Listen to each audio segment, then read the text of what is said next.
Good morning. Welcome to all of you. Welcome to our gluten-free webinar this morning. I am getting things set up and ready to go. It's a beautiful morning in Alabama. I'm sitting in front of an open window. I can hear the birds singing. I've got my cup of coffee. All ready to do this. So let's see what we've got going on here. Do a few audio tests and visual tests to make sure everybody can see me and hear me.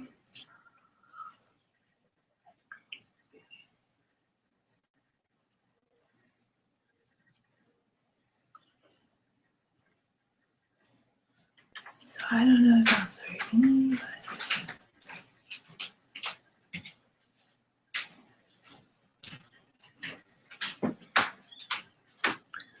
all right.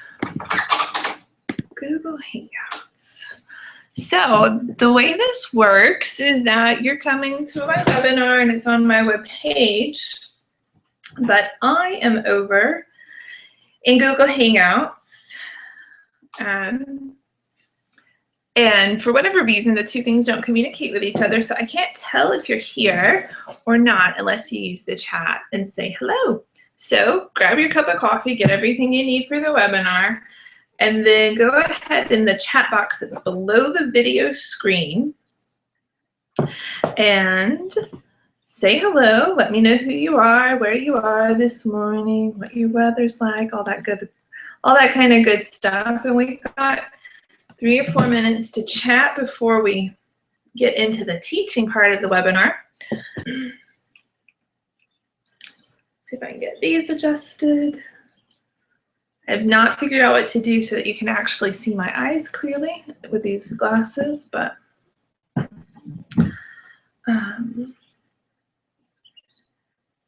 remove this. So hi, good morning. Thank you for coming this morning. It's so nice to have you all here to chat about bread. There is a chat box below the video, and I would love for you to introduce yourself and let me know whether you can hear me or not.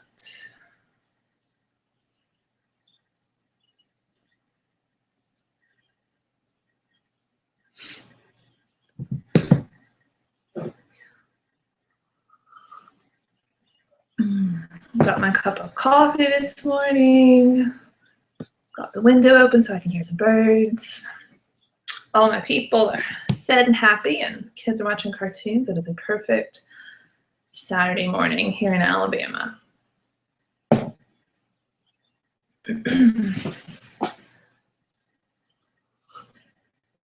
So as I was saying, we are trying out a different way of doing webinars that is hopefully easier for all of you to access because you just click a link and go to our website. The difficulty is that I can't tell when people are arriving or who's here and see your names like I could in the other things we've used. So just use the chat box. That all you have to do is put in your name. You don't have to give it any other information. And then just say hello and good morning. And if you would, tell me if you can see and hear me so that I know that everything is working well.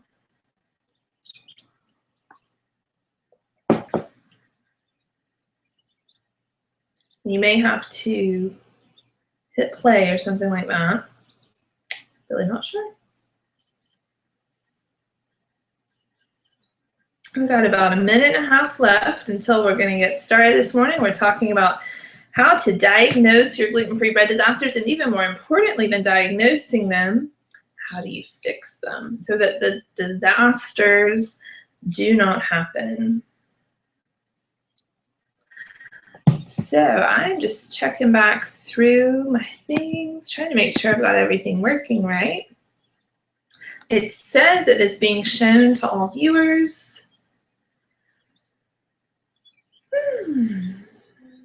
So it says we're live, but I'm going to need you all to let me know.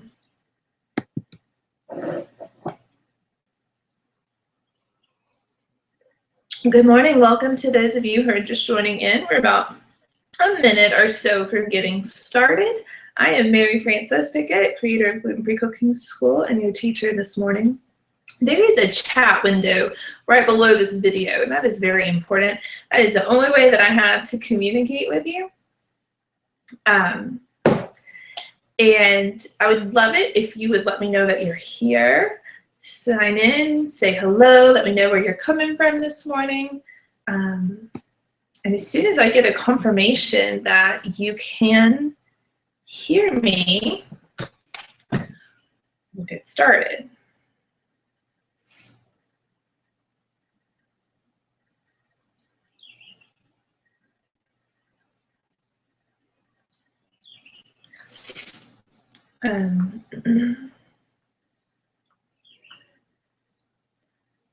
So.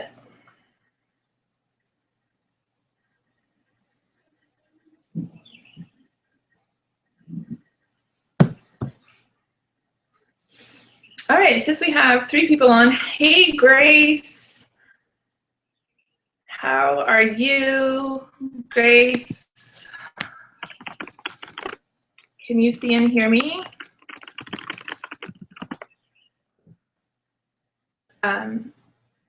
So Grace, I know you know that this is not how we have done webinars in the past, and I'm not quite sure I like this because I cannot tell myself if you, oh goodness, yeah, I can't tell if anyone's working.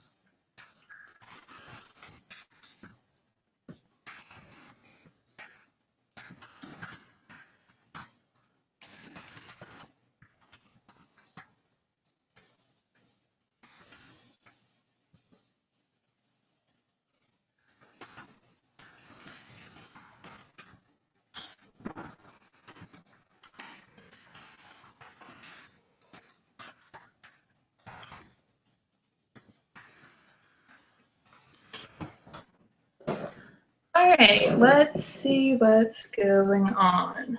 Oh, so Grace is totally gone. Oh, this is not working right.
Good morning. I have no idea if anyone is seeing or hearing me right now. We are trying a new way of delivering webinars. We had some trouble Thursday and we thought we had it figured out. We're giving it one more try, but it's not seeming to work that well. Yeah, that's a lovely shot. If anyone is seeing or hearing me right now. We are trying a new way of delivering webinars. We had some trouble Thursday and we thought we had it figured out. We're giving it one more try, but it's not seeming to work that well. Yeah, that's a lovely shot. What is sitting right here at me right now? You're trying to do a new way of delivering webinars. We had some trouble Thursday. We thought we had it figured out. We're giving it one more try. But let's see if it works that. That's a lovely shot. What is sitting right here at me right now? You're trying to do a new way of delivering webinars.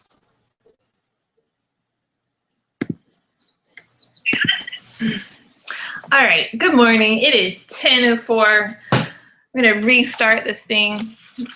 I am Mary Frances, creator of Gluten-Free Cooking School. This is our bread webinar today. We're going to talk about diagnosing and fixing your bread disasters and our new webinar software that we have been trying out this week that was supposed to be easier and more foolproof is not.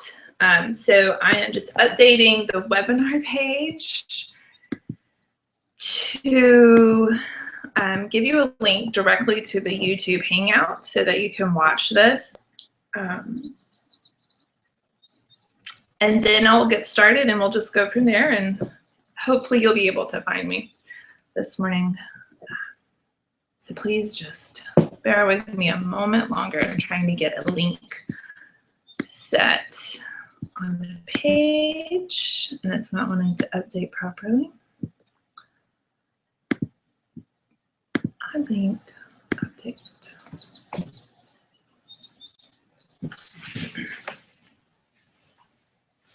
So anyway, I hope you're all having a wonderful morning. I have my cup of coffee. It's a beautiful day in Alabama.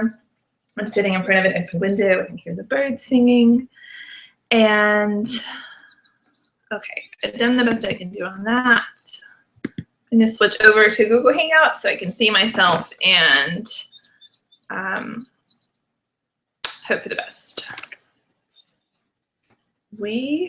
Let's see if that works.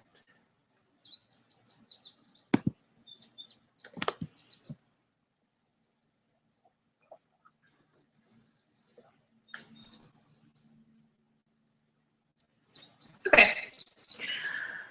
so here we go. Thank you for your patience. I am going to share my screen with you. I've got a slide deck with some pictures so that we don't have to use our imaginations for everything this morning.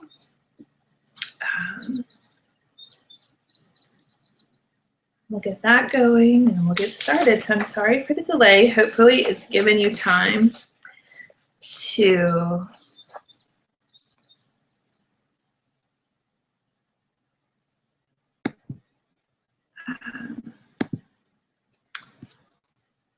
get a cup of coffee and get a sheet of paper, all that sort of thing.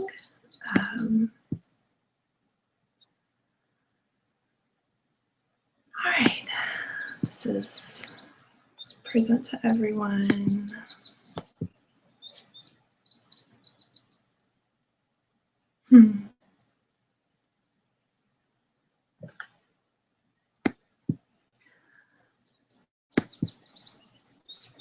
Okay.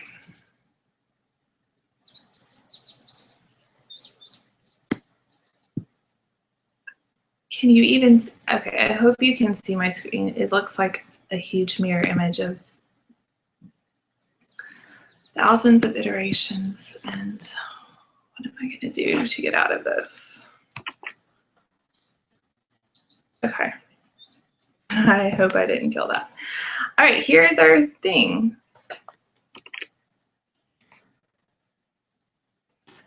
And let's see.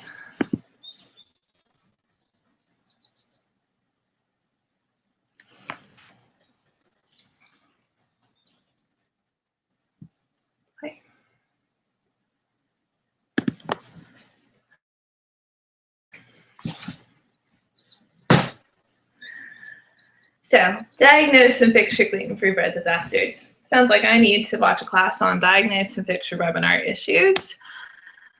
This is me, Mary Frances Pickett. I'm the creator of Gluten-Free Cooking School, and it is my mission to teach people how to make gluten-free delicious, and specifically to teach as many people as possible in my lifetime how to make really good gluten-free bread. And that's why you're here today, because you want to know how to make gluten-free bread. And I want you to think for a moment even more specifically about why you want to make gluten-free bread. Who is it for? Is it for you? Is it for someone you love?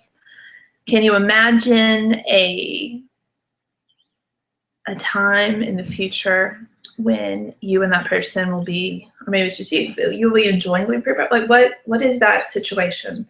Is it Christmas? Is it Thanksgiving? Is it just a Saturday morning with a slice of toast covered with strawberry jam?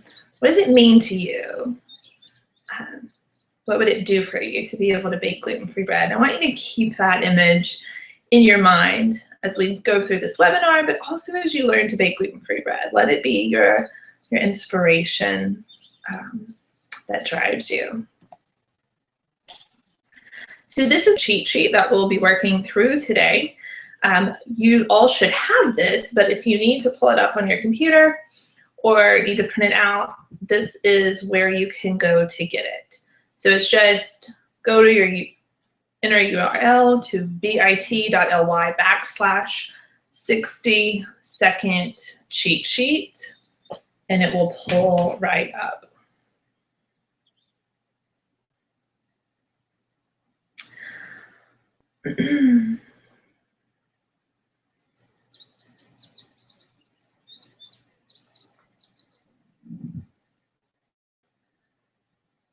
I'll give you a second to do that.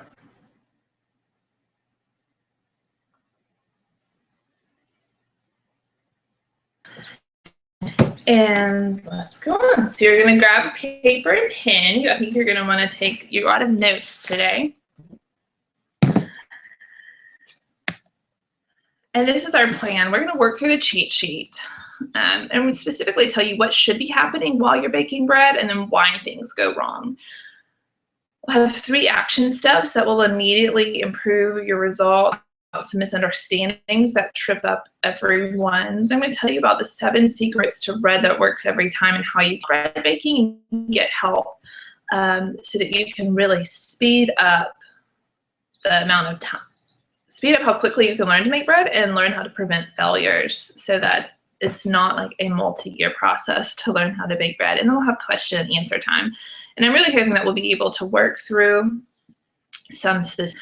And while I'm thinking about that, assuming anyone's been able to follow me over here through all of the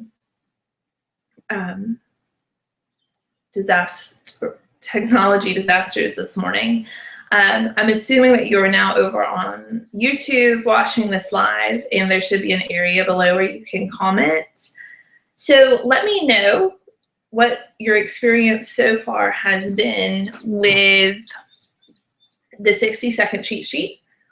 What did you find when you worked through it? Kind of tell me where you are so that I can direct our conversation a little bit more today. And oh yeah, this is my first time through this particular slide deck, so let me turn this down.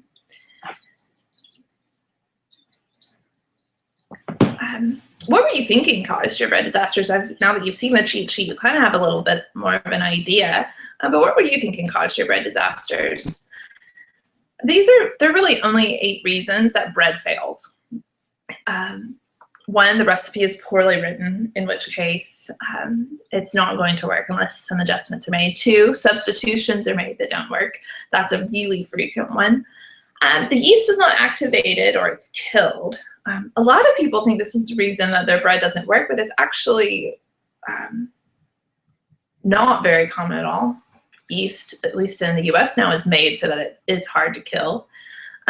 Number 4, dough is too wet or too dry. This is a very common reason that bread fails and one that most people aren't aware of. Or if they are, they're not aware of what to do about it. Number 5, your bread dough is too warm. 6, oven temperature is too hot or cold. 7, your loaf pan is the wrong size for the recipe. Or 8, your bread is not done when removed from the oven. So those are 8 ways that bread fails, and those are built into our, basically, the first 4 problems. If you answer the first question, did your dough rise to the top of the pan before it went into the oven, that tells us whether it was one of the first 4 problems or one of the last 4 problems.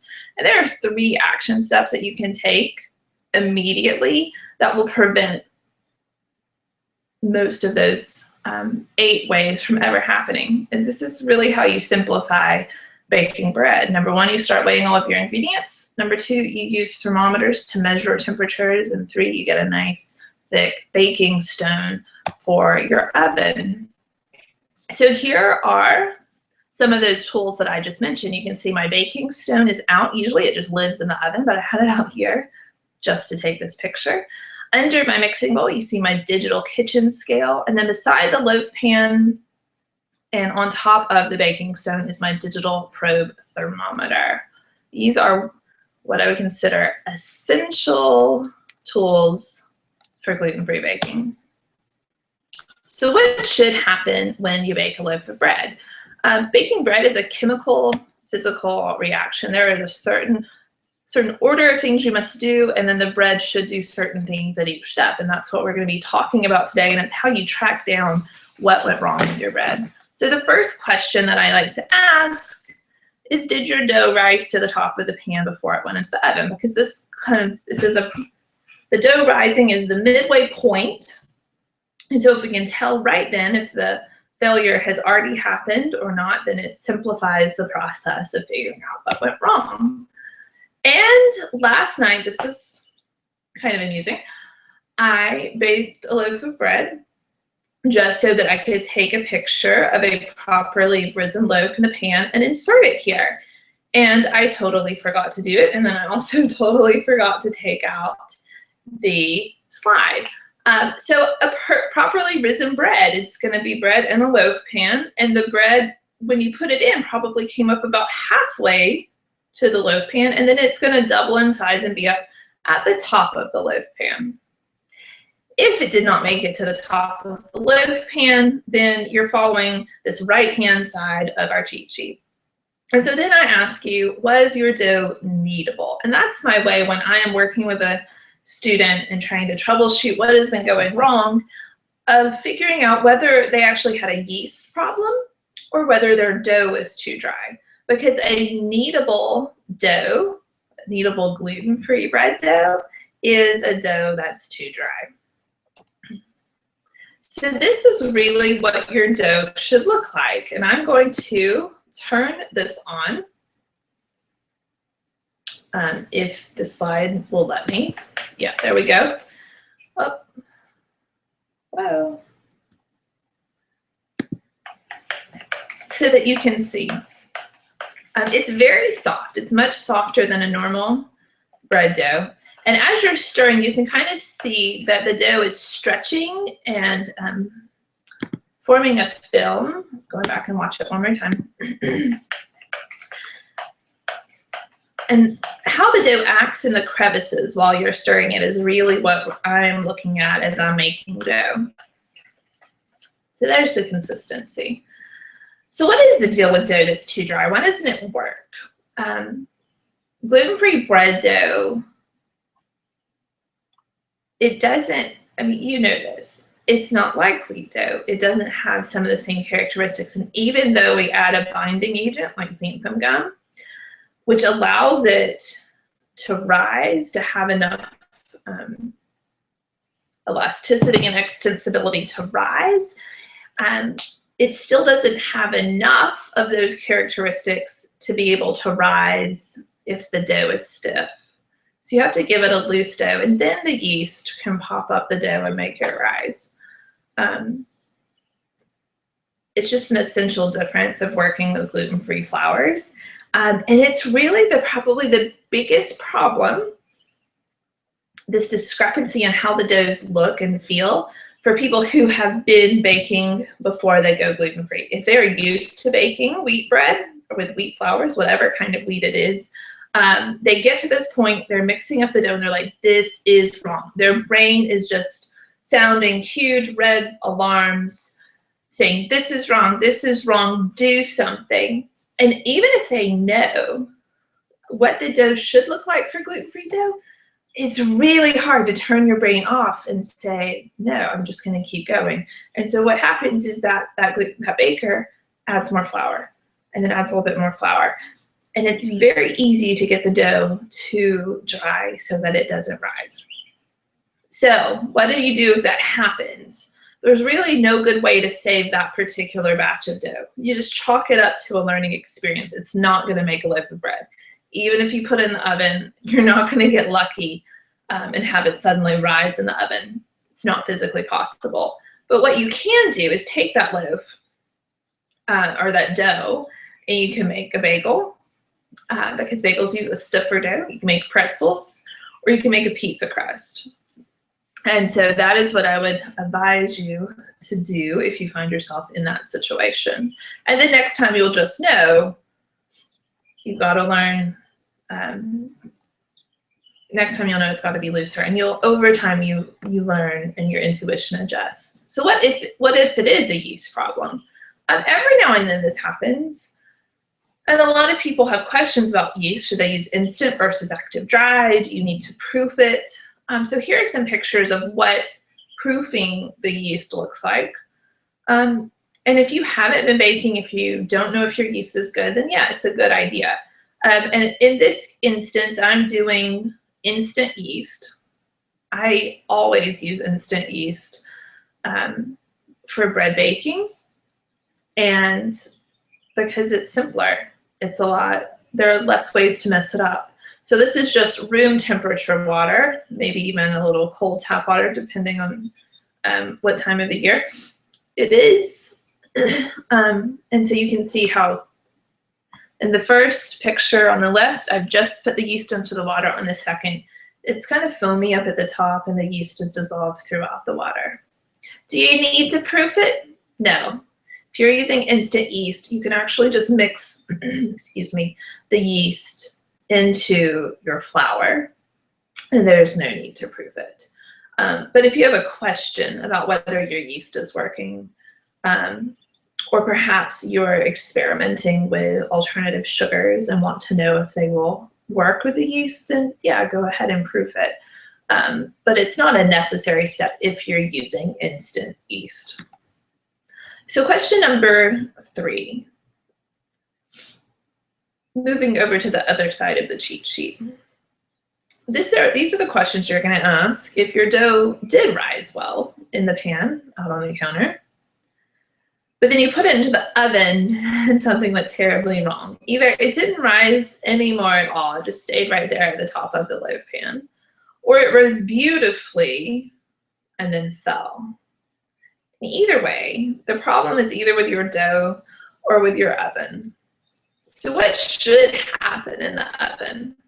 Here are a couple of pictures of bread that has oven spring. Oven spring is what happens when you put the bread in the oven. The first 10 or 15 minutes, the bread should get a lot of heat, and some of the water in the loaf should turn into steam. Some of the alcohol that the yeast have created should evaporate, also turning into gases. And the release of that steam and those alcohol gases raises the bread up even further than it had already been raised. And in these pictures, you can kind of see where the pan was and then that it went above. Particularly on the one on the right, you can see the straight sides, that's where the pan was, and everything above that is oven spring. So oven spring is what is supposed to happen. Here's a good picture. Starting from the left, you've got your bread that's just gently peeking up over the sides of the loaf pan. That's what it looks like right as it goes into the oven. And when you put it in the oven, it's getting heat first from the bottom of the oven because of the way we're going to set up our oven for bread baking. So it's going to get heat right from the bottom, which is exactly what it needs. That creates the heat necessary for the steam and the gas evaporation, and you see how your bread has risen up beautifully, oven spring. Well, then the heat from the top of the oven that's bouncing down starts hitting the bread, and it forms a crust, which stops the bread from rising anymore. And then once that crust is formed, the bread should just bake nicely until it's done. All the starches in the flours gelatinize and set and form a structure, and we get a beautiful loaf of bread. So what if you put your bread into the oven and it doesn't rise anymore? That means you don't have oven spring. Well, this is really not a catastrophic failure. If your bread doesn't do oven spring, it's not the end of the world. Likely your bread will still turn out wonderfully. It will still be big enough to make a sandwich from. It will still taste great.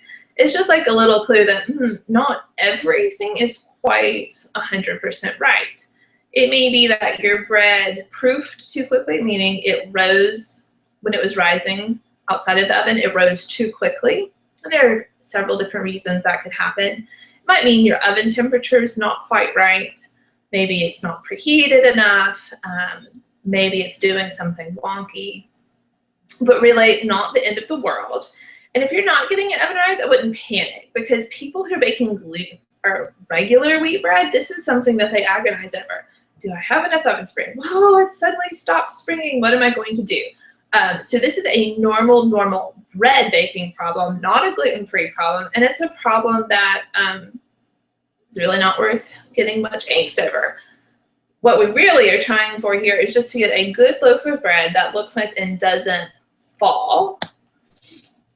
So falling bread actually is the most common problem that I hear about from my readers. So what do you do if your bread rises beautifully in the oven and then falls? It is so disheartening. Why in the world does that happen? Well, let's go back to our picture here. So your oven, in this case, you do get an oven spring. You get a huge oven spring. But then what happens is either the dough springs so fast, it goes faster than its structure can handle. Because remember, we're using gluten-free flours. Our structure is not the strongest in the world. There is a limit to what gluten-free doughs can do. So if it rises too fast and too high, the structure becomes too weak, and it just falls in on itself. Another thing that could be happening is that the way the oven temperatures in your oven are working, your crust is not forming quickly enough. So this could particularly happen if your oven temps are too low. Your bread just rises and rises and rises, and the crust doesn't form soon enough to stop the rising, and the bread just caves in from its own weight. So that's that. One of the reasons, so I talked about oven temperature. This can also happen if your dough is wet, too wet, a little too much liquid. A wetter dough gives less resistance. It rises very easily. And in this case, it can rise too easily. It gets too high, and then the structure is too weak to support the baked loaf. So those are our problems that happen inside of the oven. Well, the third time when you can realize that something's gone horribly wrong is once you get the bread out of the oven. So in this case, your bread rose beautifully, but then you cut it open and you find that it is not good. Have you run into any of these problems? The one that I hear about the most is definitely the bread that collapses out of the oven. And this is one of the problems that I had when I first started gluten-free baking and was using a mix from a very well-known and gluten-free flour manufacturer that's been around for a while. The bread always rose beautifully, and then it caved in, and I really thought that it was just the mix. I thought that the solution was to try the recipes, and now looking back, I realized the problem is that the bread wasn't done. That is why bread falls after it comes out of the oven.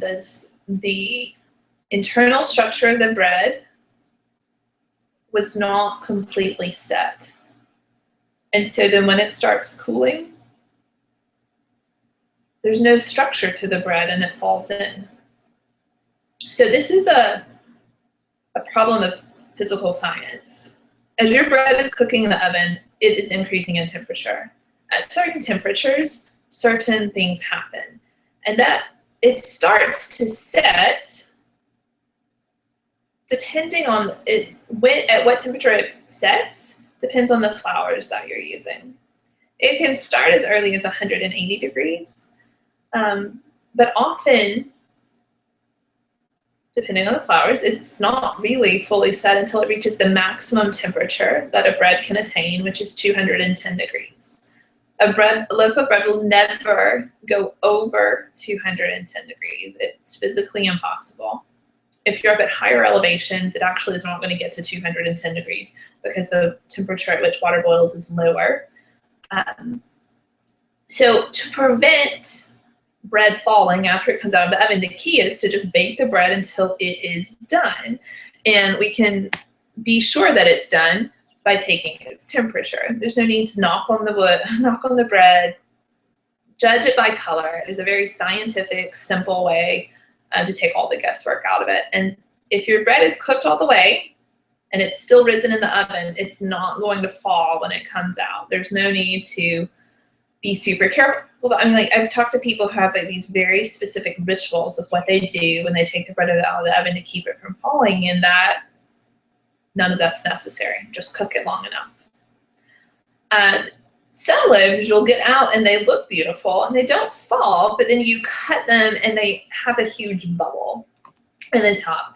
And this is not a gluten-free problem. This is the problem that regular wheat bakers have with their bread. It actually has a name. It's called Where the Baker Sleeps. And it happens. What is happening, though, is that the bread rose inside. It formed a crust, but the structure was such that the insides of the bread fell away from the top of the crust and fell down. And so what you get is the big bubble at the top, and then all the bread dough had fallen to the bottom, and it's just kind of a gooey, gummy mess. Well, it's probably still edible, but it's not the kind of loaf that you want to have happen all the time. So this can happen, again, if your dough's too wet. It's a structure problem, and it can also be a heat problem. Why is some bread gummy? Well, that's one reason that we've just talked about, but sometimes you'll get a loaf that looks, the crumb is great, the internal structure of the bread looks great, but it just has this wet, gummy feeling. There are two reasons for that. One is that you may have an ingredient in your bread recipe that is causing the gumminess, and the primary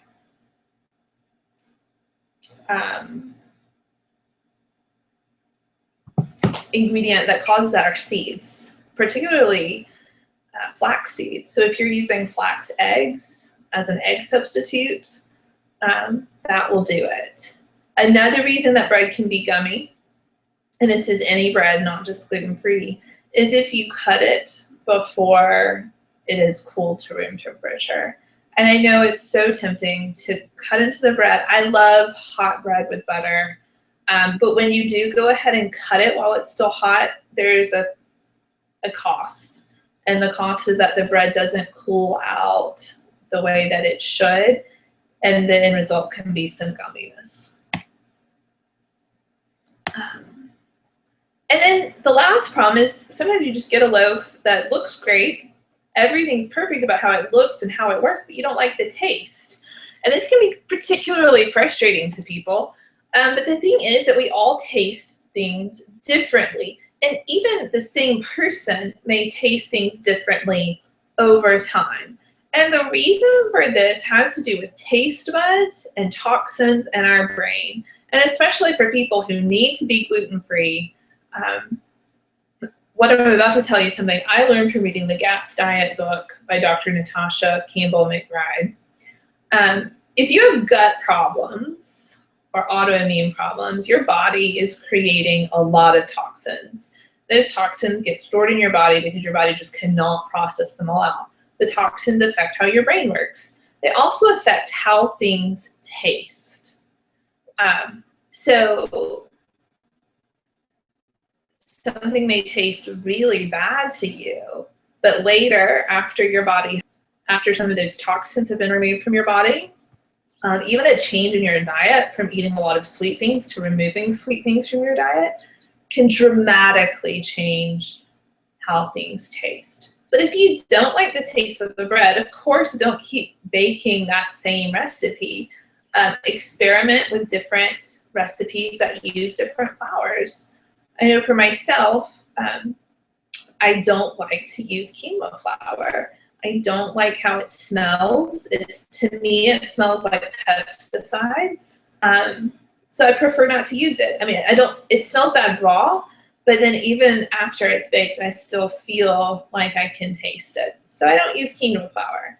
Other flours, I don't like how they taste raw, but I can't discern any taste.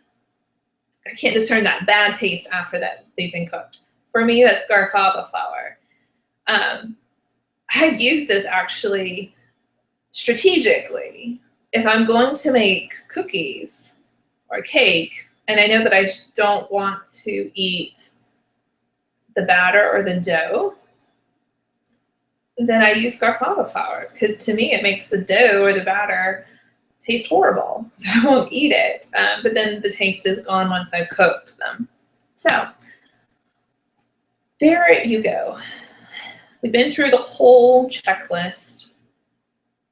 You've heard about the problems. You've heard about some solutions. This is the second time that I've taught this particular slide deck, this way of teaching about bread. So why don't we take a minute? I would just love for you to let me know via the comments, assuming that our technology today is such that you can even leave a comment. Let me know what you're thinking and feeling right now. Has this been helpful? Have you learned some things that you can actually put into action? Are you confused? Are you overwhelmed? Does this seem like way too much information and that bread baking is going to be, learning to bake bread is going to be super hard? I would really appreciate if you let me know, just so I can adjust as I keep teaching this course. So I'll give you a couple of seconds to do that. And I'm going to attempt to.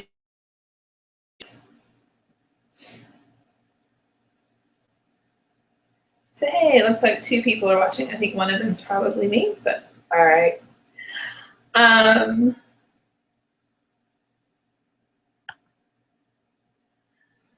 What would it be like for you if you knew that 2 weeks from today you could be baking really good bread with ease?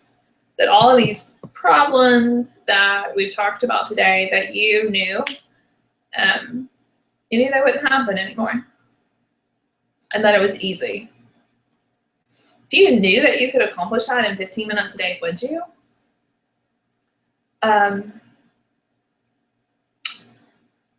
It's possible. And actually the slides right here are not exactly what I want to talk about anymore. The key to making gluten-free bread, to making baking gluten-free bread easy, to learning how to bake gluten-free bread easy, is to know procedures that prevent problems from taking place. Once you know the right procedures, it all just kind of happens without you even thinking about it, and it just works without you thinking about it. And the problem is that recipes don't include all that kind of information. A recipe is supposed to be a shorthand set of instructions. I mean, the structure is supposed to be small. It's just supposed to be a short list and a list of the ingredients, and then a shorthand, very quick, concise instructions on how to prepare the recipe. The structure of recipes assumes that you already know a lot of things. That's why cookbooks like Joy of Cooking, which is more of it's a cooking text, and a cookbook, they have sections at the beginning, or at the beginning of each section, they have a few pages that explain this is how these sort of recipes work. Here are some things you need to know about them. Traditionally, that kind of knowledge is just passed down inside of the kitchen from one person to another. You know, you bake, just like, I guess, for my Lucy, who's 5, she loves to bake with me. And so as we're baking together, she sees how I do things. She asks questions. She learns what the dough should look like just from doing it over and over. And so when she then starts doing it on her own, she copies what I do, and she copies the procedures that I use to make sure that everything goes smoothly. And so that's how cooking knowledge and baking knowledge has historically been passed down from generation to generation. But we have a couple of problems with that now. First being that in modern cultures, especially in the US and other well-off nations, people don't cook anymore. I mean, largely, some families are into their 3rd generation of not cooking. Like they don't cook supper, and they'll tell you that I don't cook. So for some of us, that may be hard to fathom, but that is reality for a lot of people. And as a result, a lot of knowledge has been lost. The other problem is that we're dealing with gluten-free ingredients, and there are just so many more options. There's even wheat flour. Baking with wheat flour is complicated. If you like get into some of the forums online and some of the cooking texts, you realize baking with wheat is pretty complicated. It's exponentially more so with gluten-free because we have so many more flours, which we can combine in so many ways. And so the need for good procedures, the need for good knowledge and understanding what's going on is even more important. It's like you can't do without it. But then once you have that knowledge, once you know the procedures that prevent problems, prevent failures, then it becomes easy, it becomes doable, and it becomes fun because things work. So if you're looking to learn more about making gluten-free bread, I'm going to tell you how you can do that. I have a new class that I'm just starting to teach called the 7 Secrets to Gluten-Free Bread. Now I've been teaching gluten-free bread baking for years now, 5 or 6. I've taught thousands of people how to bake gluten-free bread. But I realized that some people who are buying the class never actually got around to doing anything with it because they're busy and they didn't know what to expect. And baking bread already seemed like this big overwhelming thing that would be hard to learn. And so they just procrastinated about starting. And I know I'm that way about some things. I've got a kit for doing kombucha up in my pantry that I haven't used because I'm just like, I don't know how long it's going to take to get it started. There are other things that I really want to learn how, and I just assume it's going to be hard. I was at a conference recently, and this guy was like, he was talking about he's a professional organizer. He teaches people how to organize. And I was like, I don't even want to look at his book because I don't have time for that. And then he was like, but I'll start you with just organizing your silverware drawer, which you can do in 2 minutes. I'm like, okay, 2 minutes, that I can do. So this new course, the 7 Secrets to Gluten-Free Bread, it takes something that I could teach you in one afternoon. It just puts it into little 15-minute daily segments over the course of 2 weeks so that you learn everything that you need to know. And at the end, you bake a loaf of bread. So it includes all the great things from my Gluten-Free Bread 101 class, plus a lot of new things that I've learned since I created that class. And more importantly, it's spread out into little bite-sized chunks so that it's doable. And it's fun. So that class. Now with that, I always like to include a few bonuses. Bonuses that will help you learn more quickly and help make it more fun. And the first is our Facebook Mastermind group. Now a mastermind group, if you've not heard of that, it's a group of people of different backgrounds that come together for one common purpose.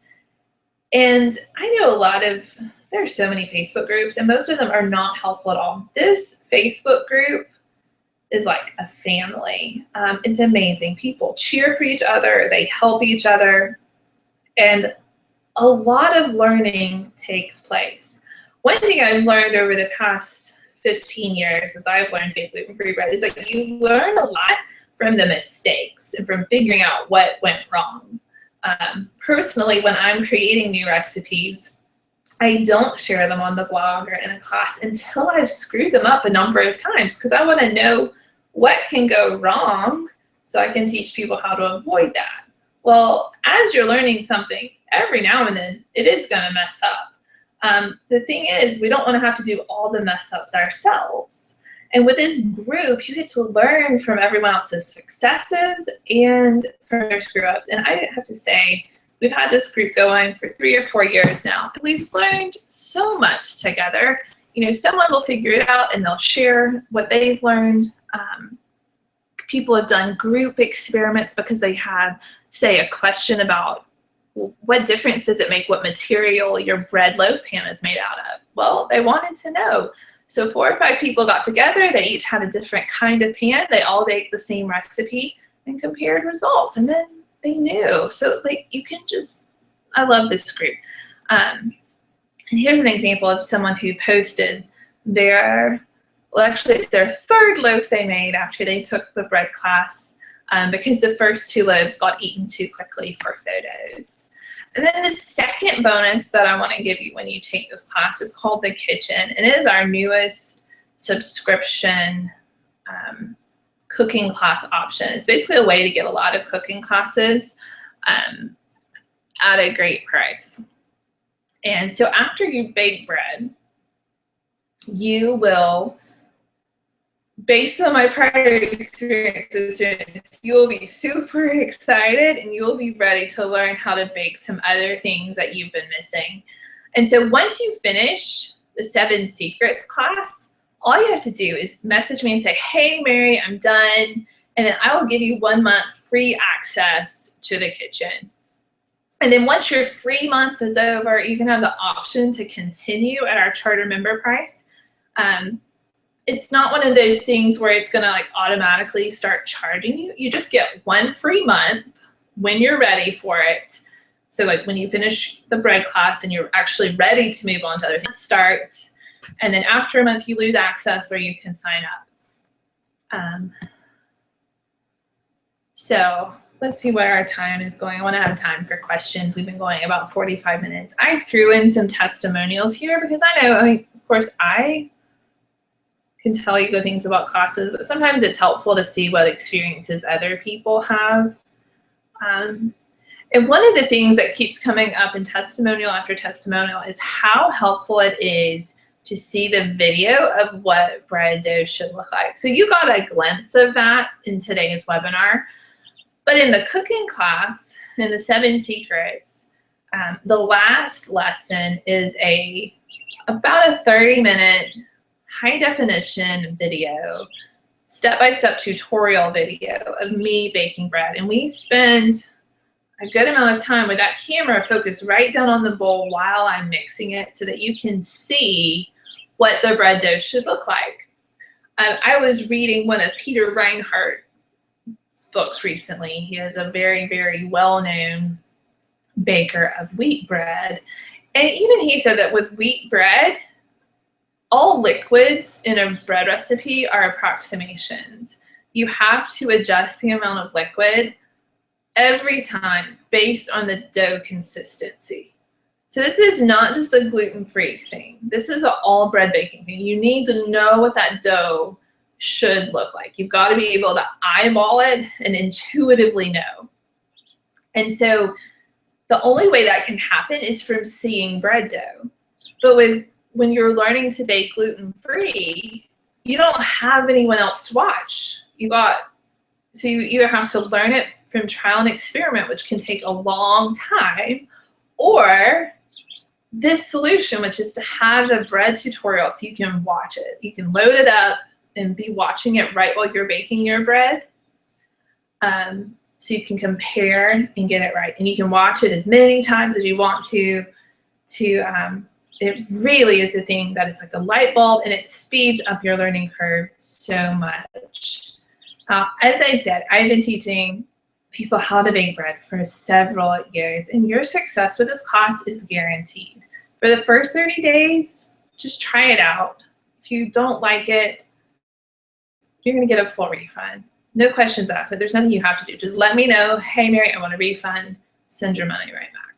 After 30 days, there's a little figure it out guarantee. Now, the reason for that is that with banks and credit cards and Visa things, there is like a limit to when you can process refunds. So after 30 days, the refund process doesn't work as well. So we have the we'll figure it out guarantee, which is basically that I will do whatever I need to do. If that's getting on the phone with you, if it's setting up a Skype call, I will help you figure out if your bread's not working, we'll figure it out. And I do that because honestly, can't remember the last time anyone's asked me for a refund on the gluten-free bread class, because this is a very effective way of teaching people how to bake bread. So what's included if you want to keep learning more? 7 secrets to gluten-free bread that actually works. You get the bonus mastermind group, the bonus access to the kitchen for 1 month. And all of that together at normal retail prices, $541. Now, I know I've watched webinars where people make up these fabulously inflated prices for all the bonuses that they put in. I didn't do that. I hate that.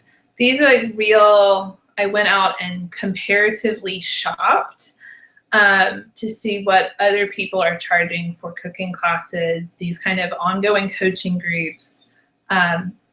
So these are just like market prices, $541.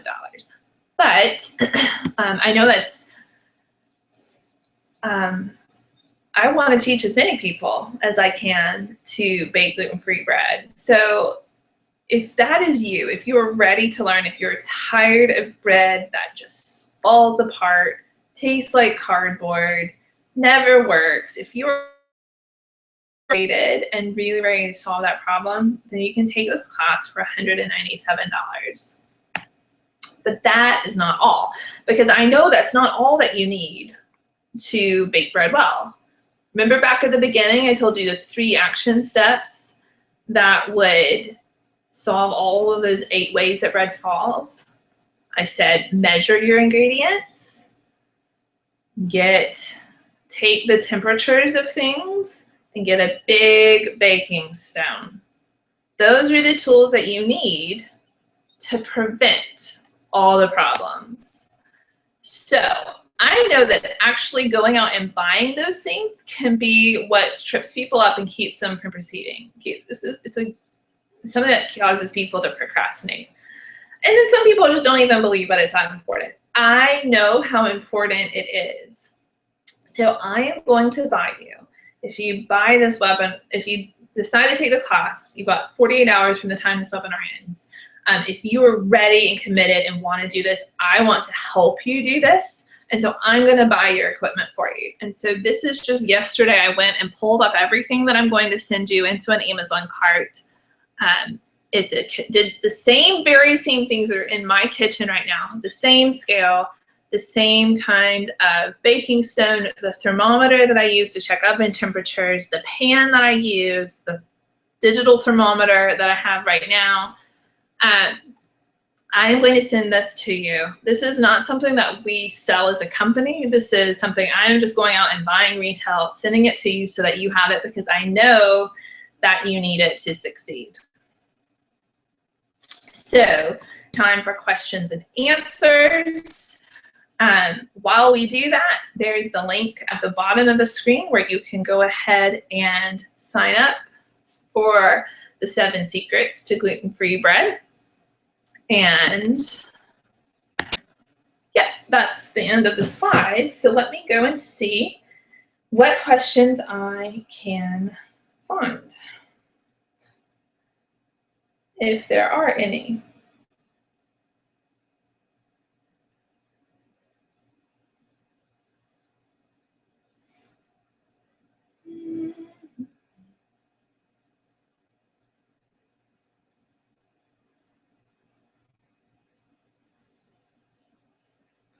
Okay, so for whatever reason,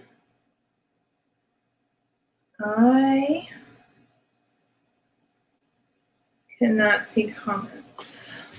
All right, so I'm going to give you a second to jot down that URL, bit.ly/GF, which is in caps, the number 7, and then the word secrets in lowercase. And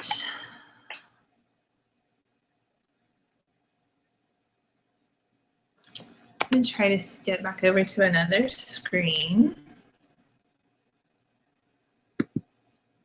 Window, hang on. Stop sharing my screen.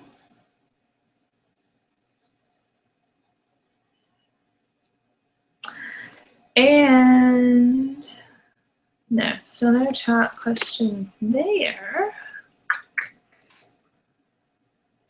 Oh,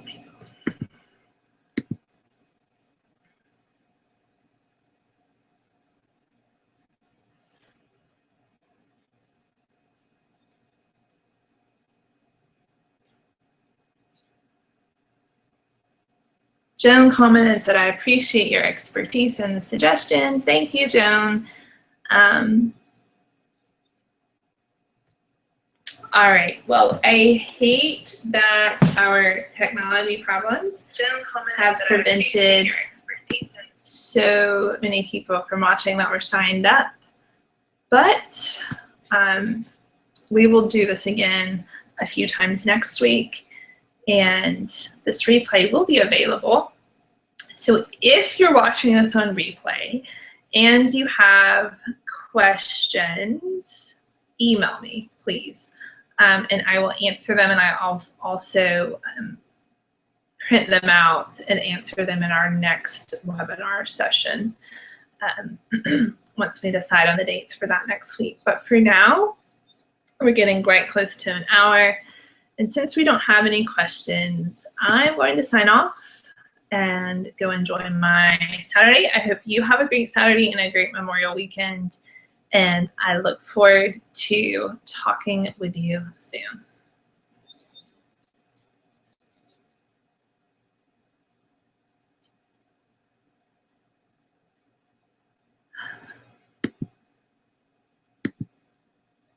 Now, we're getting very close.